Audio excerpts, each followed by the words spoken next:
আমাদের গানের তো একটাই গান, সেটা হচ্ছে আমরা প্রেমে কিভাবে ল্যাং খেয়েছি। কৃষ্ণনগরের একটা সুবিধা হচ্ছে যে এখানকার ছেলেদের নামের শুরুতেই কৃষ্ণ নিয়ে বড় হয়। আমাদের কেসটা অন্যরকম, মানে কলকাতায় খাতা খোলারই ব্যর্থ হয়ে যাচ্ছে।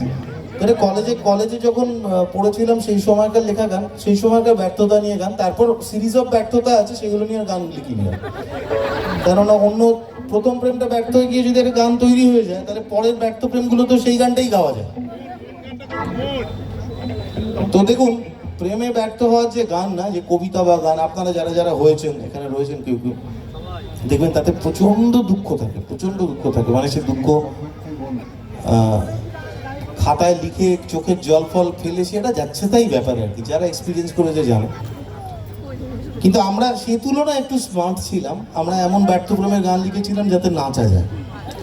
মেয়েটা যদি আমাদের নাচিয়ে চলে যেতে পারে, ঠিক আছে, আমরা এমন গান লিখবো যেটা শুনে সবাই মিলে নাচবে, মেয়েরাও নাচবে।